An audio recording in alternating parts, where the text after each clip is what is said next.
नमस्कार, आप देख रहे हैं आज तक। मैं हूं आपके साथ नवजोत रंधावा। पश्चिम बंगाल बीजेपी अध्यक्ष दिलीप घोष के काफिले पर हमला हुआ। अलीपुरद्वार में यह घटना हुई है। हमले में काफिले की गाड़ी को नुकसान पहुंचा। ये तस्वीरें उसी गाड़ी की आपको दिखा रहे हैं जिसमें दिलीप घोष आ रहे थे, जहां पर हमला हुआ। चाय पर चर्चा का ये पूरा कार्यक्रम था जिसमें हिस्सा लेने के लिए वो जा रहे थे, लेकिन उस वक्त हमला हुआ और फिर हालांकि उनको कोई नुकसान नहीं हुआ, लेकिन गाड़ी की हालत को देखकर अंदाजा लगाया जा सकता है। इंद्रजीत कुंडू इस वक्त हमारे साथ जुड़ चुके हैं। इंद्रजीत, इस पूरे हमले को लेकर कोई और जानकारी मिल पाई है? इसके पीछे कौन था? क्योंकि जिस तरीके से टीएमसी वर्सेस बीजेपी लगातार बंगाल में चल रहा है, उसको लेकर पुलिस भी सतर्क है। बिल्कुल, देखिए नवजोत, जो जानकारी इस वक्त हमें मिल रही है, जयगांव करके जगह है जो भूटान सीमा पर है।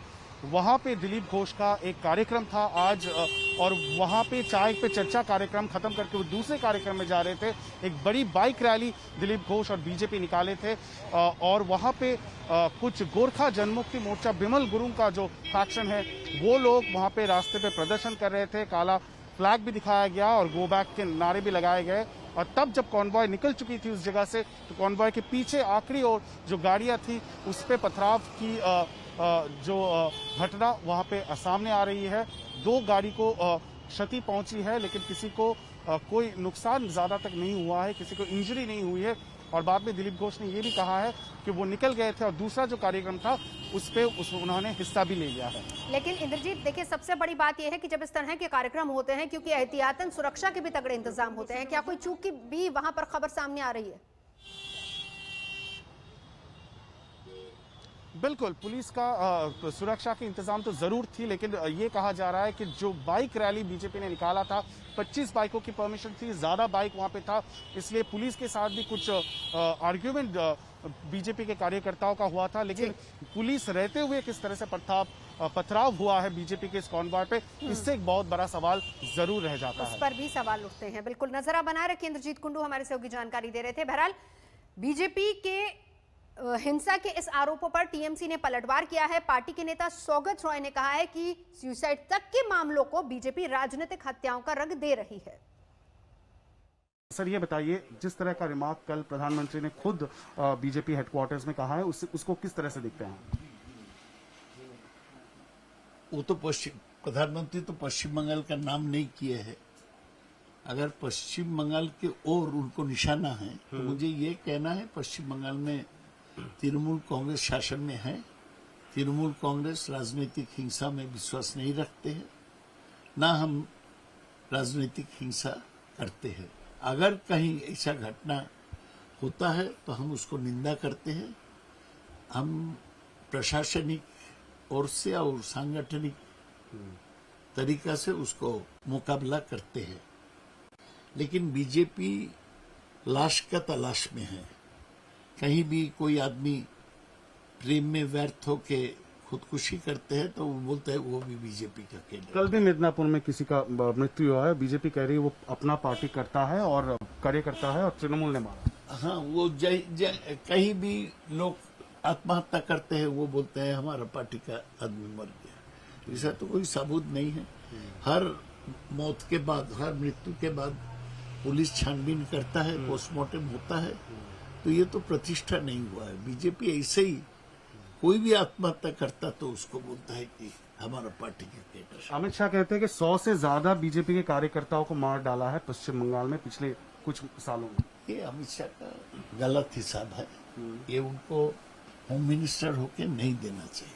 हम तो चाहते हैं वो एक व्हाइट पेपर पब्लिश करे, वो दिखाए कि पुलिस का रिपोर्ट के अनुसार कहाँ किसको हत्या हुआ है, तब हम उसको जवाब देंगे एक एक करके। ऐसा ही कोई फिगर बोल देने से वो साबित कुछ नहीं होता है। कहा जा रहा है कि पश्चिम बंगाल को जो लॉ एंड ऑर्डर सिचुएशन है वो बिल्कुल बदहाल है, ब्रेकडाउन हो गया है। इस चार्ज को कैसे देखते हैं? आप तो पश्चिम बंगाल में रहते हैं, ऐसा रास्ता में घूमते हैं, ऐसा लगता है कि लॉ एंड ऑर्डर सिचुएशन का ब्रेकडाउन हो? ऐसा कोई बात नहीं है। ये एक तो नैरेटिव बनाया जाता है बीजेपी की ओर से, और बीजेपी और उसके पहले आरएसएस ये तो झूठा प्रचार में माहिर है। फिलहाल यहाँ रुकेंगे एक ब्रेक के लिए। आज तक पर खबरों का सिलसिला लगातार जारी है, देखते रहिए आज तक। लिए चलते आपको सीधा पटना, जहां पर नीतीश कुमार जीत के बाद पहुंचे जेडीयू के दफ्तर में। ये तस्वीरें बहुत कुछ कहती हैं, क्योंकि बहुत ही जल्द नीतीश कुमार मुख्यमंत्री के तौर पर शपथ भी लेने वाले हैं। प्रधानमंत्री पहले ही कह चुके हैं कि हमारे नेता नीतीश कुमार होंगे। हमारे साथ सुजीत कुमार भी इस वक्त जुड़ चुके हैं। कुमार जेडीयू ऑफिस पहुंच रहे हैं।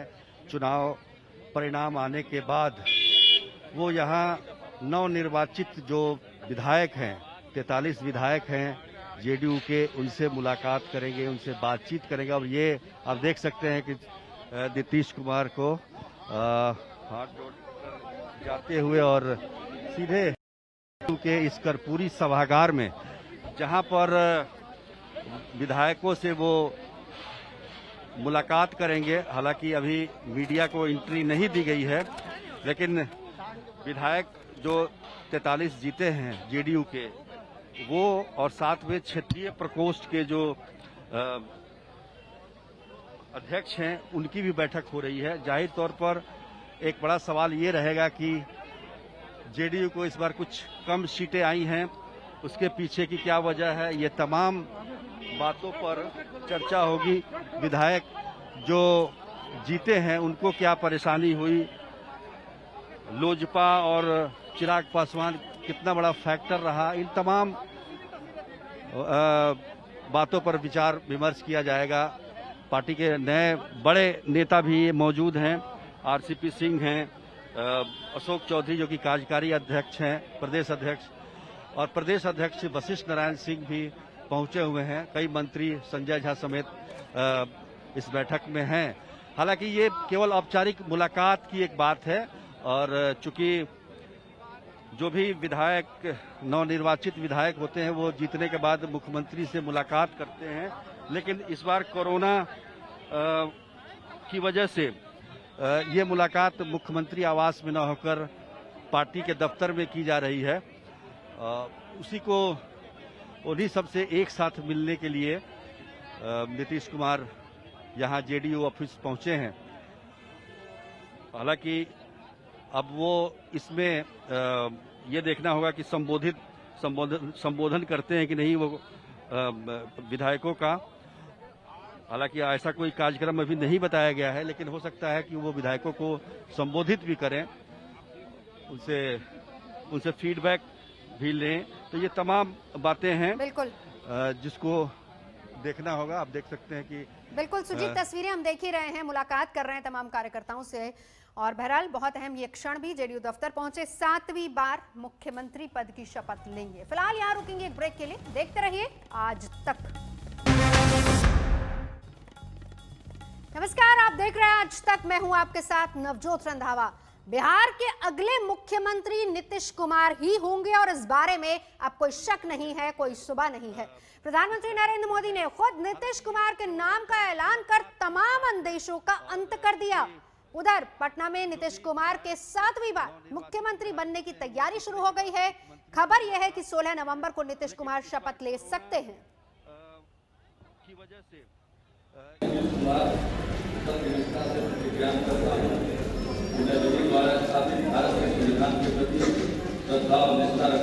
जो विषय बिहार राज्य के मुख्यमंत्री के रूप में मेरे विचार के लिए लाया जाएगा, बिहार राज्य के मुख्यमंत्री के रूप में मैं अपने कर्तव्यों का श्रद्धापूर्वक और शुद्ध अंतःकरण से निर्वहन करूंगा। मैं बिहार राज्य के मुख्यमंत्री के रूप में अपने कर्तव्यों का श्रद्धापूर्वक और शुद्ध अंतःकरण से निर्वहन करूंगा।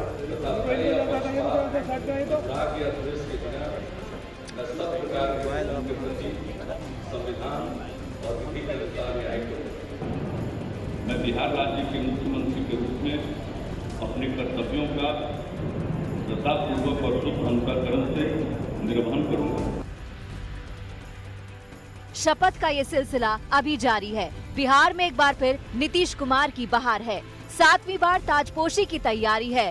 तारीख भी तकरीबन तय है, 16 नवंबर यानी भाई दूज के दिन बिहार में नीतीश राज का एक और अध्याय शुरू होने वाला है। नीतीश की ताजपोशी को लेकर अटकलों का आसमान साफ हो चुका है। चुनावी नतीजों के बाद बीजेपी के चंद नेताओं के सुर बदलने लगे थे। नीतीश कुमार को नसीहत भेजी जा रही थी, विकल्प बताए जा रहे थे, लेकिन खुद पीएम मोदी ने दो टूक ऐलान कर आशंकाओं का अंत कर दिया। हम सभी भाजपा के कार्यकर्ता नीतीश जी के नेतृत्व में एनडीए के कार्यकर्ता हर बिहारवासी के साथ इस संकल्प को सिद्ध करने में कोई कसर बाकी नहीं रखेंगे। तो अब नीतीश के एक बार फिर से बिहार के सीएम बनने को लेकर कोई सवाल नहीं रह गया। 16 नवंबर को नीतीश 7वीं बार सीएम पद की शपथ लेंगे। सबसे पहले 3 मार्च 2000 को वो मुख्यमंत्री बने थे, लेकिन बहुमत के अभाव में 7 दिन बाद उनकी सरकार गिर गई थी। 24 नवंबर 2005 में दूसरी बार उनकी ताजपोशी हुई। 26 नवंबर 2010 में तीसरी बार मुख्यमंत्री बने। 2014 में मुख्यमंत्री पद से इस्तीफा दिया, लेकिन 22 फरवरी 2015 को चौथी बार मुख्यमंत्री बने। 20 नवंबर 2015 को 5वीं बार मुख्यमंत्री पद की शपथ ली।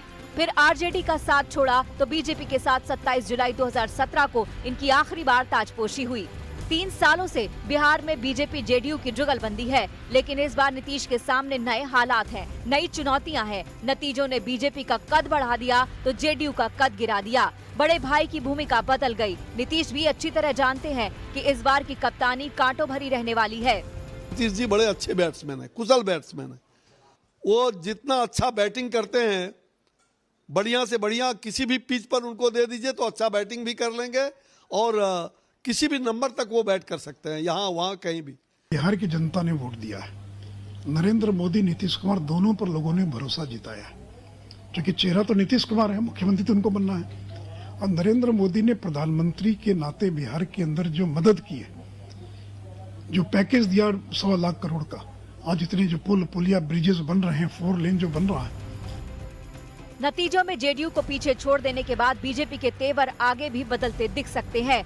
जिस जीत पर बीजेपी में जबरदस्त जश्न है, वही जीत जेडीयू के लिए भविष्य में खतरा भी लेकर आ सकती है। सवाल ये है कि जेडीयू की आगे की राह क्या होगी? क्या बीजेपी का विस्तार जेडीयू के लिए और सिमटने का सबब बन जाएगा? नीतीश के बाद क्या होगा, जबकि खुद नीतीश आखिरी बार चुनाव लड़ने का ऐलान कर चुके हैं। मान लीजिए आज चुनाव का आखिरी दिन है, अब परसों चुनाव है और ये मेरा अंतिम चुनाव है।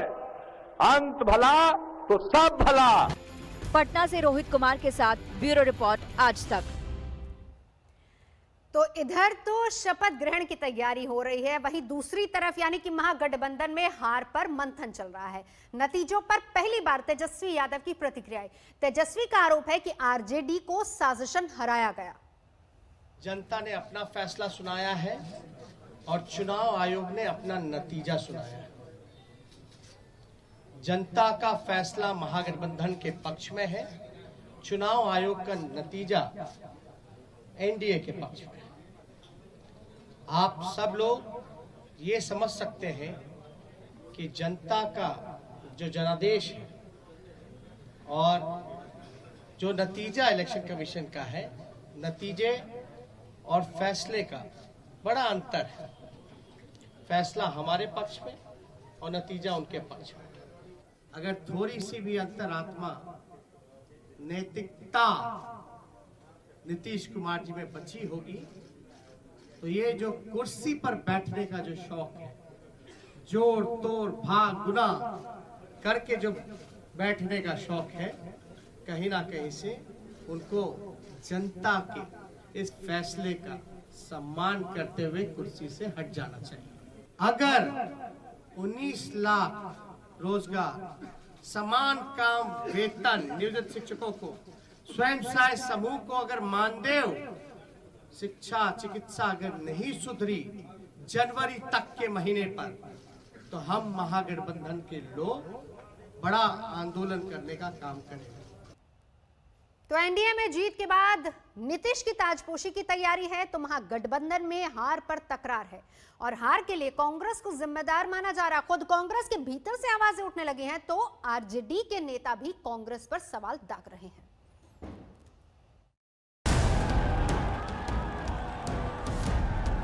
हरवा दिया गया है प्रशासन के द्वारा। अभी रिकाउंटिंग वैसे वैसे बूथ पर हो जाए तो हम लोगों को बहुमत के आंकड़े से बहुत आगे निकल जाए। सरकार की साजिश हुई है, केंद्र में बैठी हुई सरकार। तो बता तो रहे कांग्रेस के लोग ही इस तरह की बात कर रहे हैं, जनता कह रही है, हमारा बोलना उचित नहीं होगा। उम्मीदें परवान चढ़कर औंधे मुंह गिर जाएं तो वही होता है जो महागठबंधन में हो रहा है। आरजेडी नेताओं का आक्रोश फूट रहा है, कांग्रेस को जमकर कोस रहे हैं। ये बात खुद कांग्रेस के लोग जब बोल रहे हैं तो मुझे बोलने की जरूरत नहीं है। आम काफी है। हाँ, इशारा काफी है। उनकी वजह से ही आप लोग थोड़ा सा चूक गए हैं। तो बता तो रहे कांग्रेस के लोग ही इस तरह की बात कर रहे हैं, जनता कह रही है, हमारा बोलना उचित नहीं होगा। क्या लगता है कि कांग्रेस से खराब प्रदर्शन की वजह से आप लोग सरकार नहीं बना पाए? अब चलिए, गठबंधन में है, किसी को मैं ये नहीं कह सकता, लेकिन ऐसा है कि हाँ साहब मिला जुला था। सरकार की साजिश हुई है, केंद्र में बैठी हुई सरकार एक तरह का हथकंडा किया है और इन केंद्र प्रकार हम लोगों को रोकने का प्रयास है। मेरा पूर्ण विश्वास है कि अभी भी हम लोग सरकार बनाएंगे, समय आने दीजिए। सीटों की संख्या आरजेडी की भी कम हुई है, लेकिन हार का ठीकरा कांग्रेस के सर फूट रहा है। आरजेडी के नेता खुलकर कहने लगे हैं कि महागठबंधन की नैया तो कांग्रेस ने ही डुबोई, और कांग्रेस में तारिक अनवर जैसे नेता भी कहने लगे हैं कि तेजस्वी सत्ता से चूके तो इसके लिए कांग्रेस ही जिम्मेदार है। जो सच्चाई है उसको तो स्वीकार करना चाहिए। हमारा परफॉर्मेंस बहुत पुअर रहा है। 70 में हमको मात्र 19 सीट मिली है, तो कहीं ना कहीं चूक हुई है, कहीं ना कहीं कोई कमी रह गई, जिसके वजह से हमारा प्रदर्शन बहुत नीचे स्तर पर जा चला गया। महागठबंधन का कुल ग्राफ 110 पर आकर अटक गया। आरजेडी 75 के आंकड़े पर सिमट गई तो कांग्रेस सिर्फ 19 पर खामोश रह गई। वही खामोशी अब सवाल पूछ रही है कि क्या कांग्रेस को 70 सीटें देने का तेजस्वी का फैसला गलत था? ओवैसी को कम आंकने की भूल क्यों की? सीटों का समीकरण समझने की चूक क्यों की? जीतनराम मांझी चुनाव जीत गए, उनकी पार्टी ने भी अच्छा प्रदर्शन किया। हालांकि उनका कहना है कि वो मंत्री नहीं बनना चाहते। इस वक्त हमारे साथ है मांझी जी। नीतीश जी से आपकी मुलाकात हुई है, क्या बातें हुई? देखिए, चुनाव के बाद बैठक में बातें नहीं हुई थी। आज एनडीए के नेतृत्व में सरकार बनने जा रही है, सब लोग तय कर लिया एक तरह से। अभी बैठक होना बाकी है कि नीतीश कुमार ही अगला मुख्यमंत्री होंगे, और हम लोग जो 4 विधायक जीते हैं, औपचारिकतावश हम लोग जाकर के उनको बधाई भी दिया है। फिलहाल रुकेंगे एक ब्रेक के लिए, और ब्रेक के उस पार देखिए दंगल रोहित सरदाना के साथ। नमस्कार, मैं हूं अंजना ओम कश्यप। हमें उम्मीद है ये वीडियो आपको पसंद आया होगा। लेटेस्ट खबरों के लिए यूं ही देखते रहिए आज तक, और इस वीडियो के पसंद आने पर लाइक, शेयर एंड सब्सक्राइब करना ना भूलें।